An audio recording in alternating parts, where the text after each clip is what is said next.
They told her she didn't belong at her own son's graduation. But in 10 minutes, the whole crowd would be on their feet for her. She was just sweeping the porch quietly, like she always did, when they came for her. To security, guards in suits, arms folded, voices low but sharp, like a verdict, dressed in politeness. "This section's for invited VIPs only," they said. And though their voices didn't carry, the meaning did. Heads turned. Whispers followed. Eyes drifted toward the woman in the plain khaki jacket, the scuffed boots, the faded military patches that had seen more than most of this crowd ever would. She didn't flinch, didn't shout, didn't ask why. She just looked toward the stage, searching for one face in that sea of caps and gowns. Ethan, 17, brilliant. His name was etched in the program.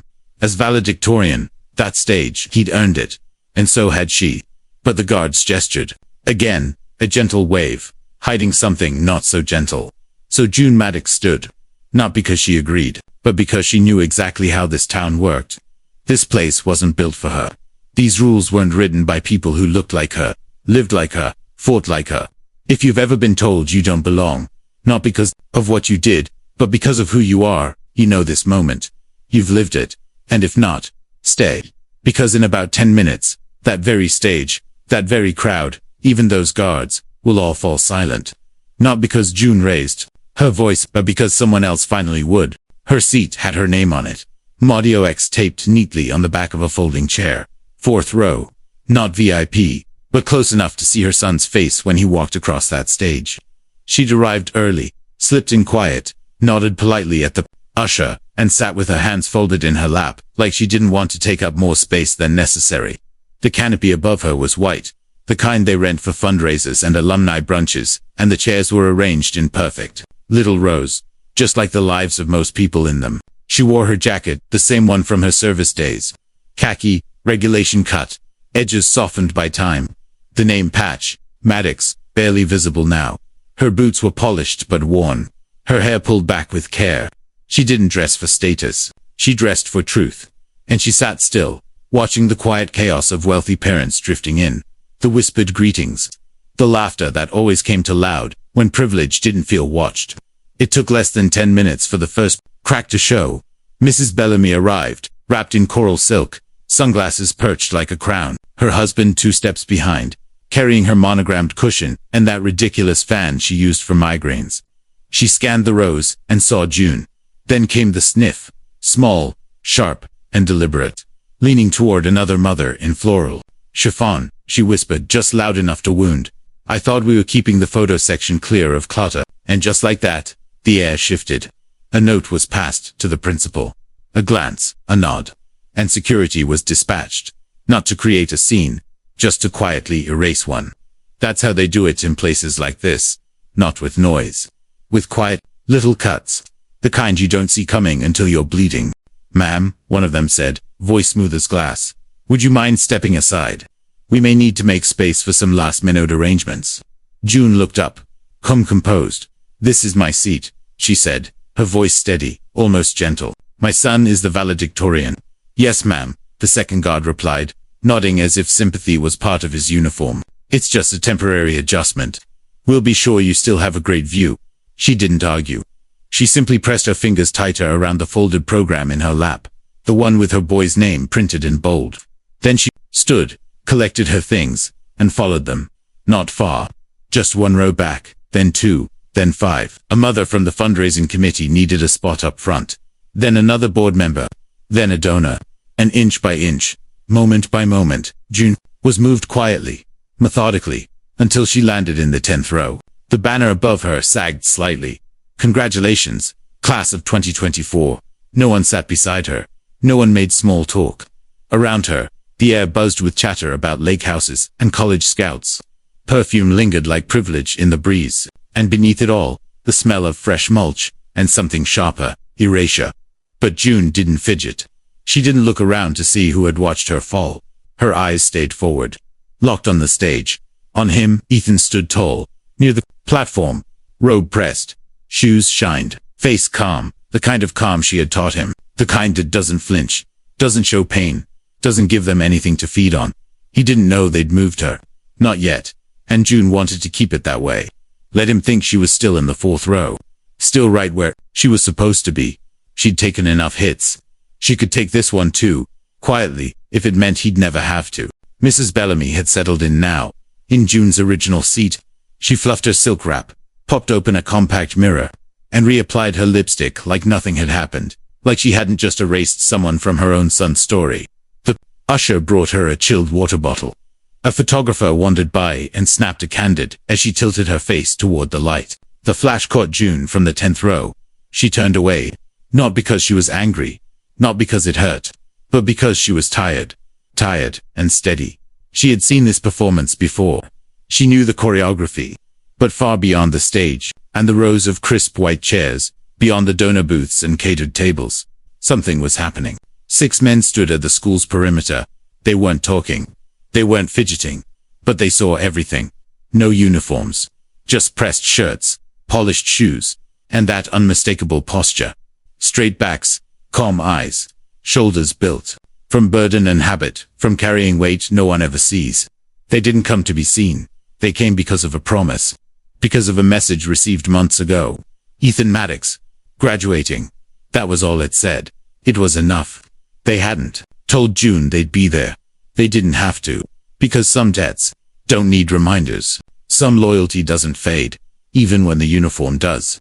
And when the principal finally stepped to the mic, and the crowd quieted, and the ceremony began, June sat in row 10, still invisible, but unmovable.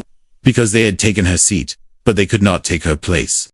Ethan was next. His name had just been called Dot, and for a second, maybe less time softened. He stood tall near the edge of the stage. Dark curls brushed back, robe crisp, eyes steady. That face, it was hers, not in bone structure or smile, but in that quiet defiance, that calm, that knowing. He carried it like armor. Because June had taught him, never show them they've hurt you. Never flinch, never fold. He didn't know she'd been moved. Didn't see her 3 rows behind the photographers, under a banner with sagging corners and wilting tape. He didn't see Mrs. Bellamy sipping mineral water in the seat, meant for the woman who used to pack his lunch in sandwich bags marked with sticky notes that said, "You've got this." And June wanted it that way. Let him have this. All of it. Let him think she was right where she'd always been. Cheering from the front, camera in hand, heart in her throat. She'd taken every hit for years so he wouldn't have to. What was one more? She adjusted her collar as the wind picked up, revealing more of the faded patch on her jacket. Maddox worn, faint, but still there, like her dot present dot invisible dot onmovable. His name was Marco. He wasn't rich, wasn't polished, but his hands knew how to build dot machines. Meals a home dot. Always a wrench in one hand, black coffee in the other, and a laugh too loud for quiet rooms. He danced in kitchens without music. That's how June remembered him. Grease on his knuckles, joy in his bones. They grew up just blocks apart. But in this town, that meant nothing. Marco was second-generation Latino, son of a welder and a waitress. He wore clean uniforms, worked hard, kept his head down. But in places like this, sometimes that's still not enough. Not when your skin is brown and your smile is too easy. June had been 21, stuck between dropping out and moving out, when her car died in front of Bailey's auto. Marco fixed it in 15 minutes, refused her money, handed her a business card with the number scribbled in the corner, in case it acts up again. He said dot. It did. She called. And so it began. Their first date was ribs and pool at Manny's. The second, the library, where she watched him kneel to help a little boy find a picture book in Spanish. She hadn't known, back then, how dangerous quiet kindness could look to some people. But she would learn. The night she brought him home, the tension walked in with them. Her father didn't speak. Her mother smiled too much, said too little, eyes fixed anywhere but Marco's face. By desert, the silence was louder than any slur. They never said it out loud, but they didn't have to. It was there in the comments. The stares, the warnings from well-meaning neighbors. You sure he's not just using you? His kind doesn't usually stick around. Aren't you worried about what kind of life you're choosing? That last one stuck. Because June had chosen. And she chose him anyway. They got married at the courthouse. No flowers, no speeches, no family from her side. Just a judge, a worn leather folder, and vows said with calloused hands held tight. Afterwards, they drove back to their double-wide. Marco had stocked the fridge, with leftover carne asada and a bottle of gas station champagne. June laughed through her tears that night. Not because she was unsure, but because she knew she had chosen right. Even if it meant choosing alone. Their life didn't sparkle, but it was solid. He picked up extra shifts. She cleaned houses during the day. Studied for her GED at night. Their budget had more, maybe next month's, than margins, but they had each other.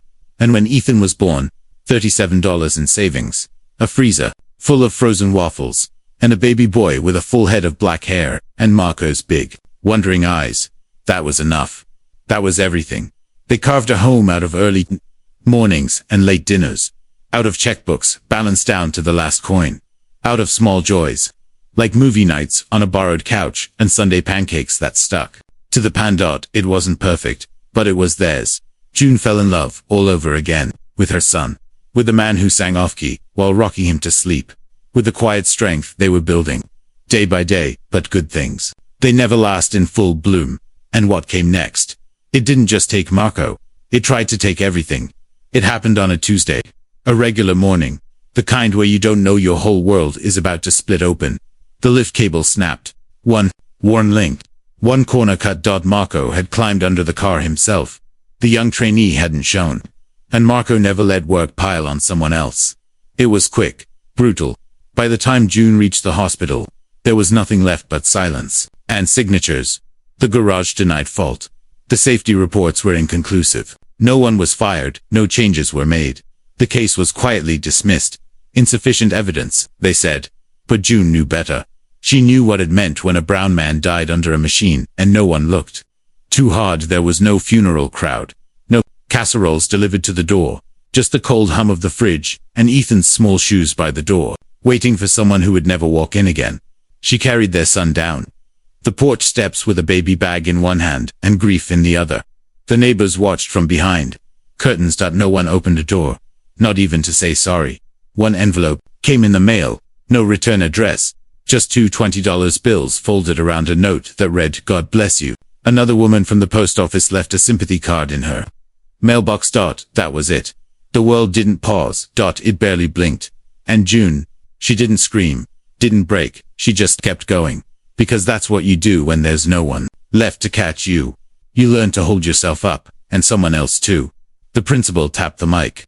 A hush rolled through the crowd. June didn't move. She sat in the 10th row, beneath the sagging banner, jacket collar tucked high, hands folded in her lap. Still invisible, but never out of place.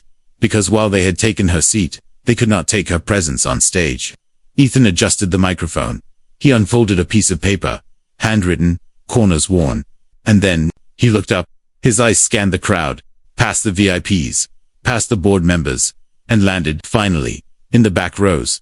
On her, his shoulders dropped, just a little. His smile flickered, just once.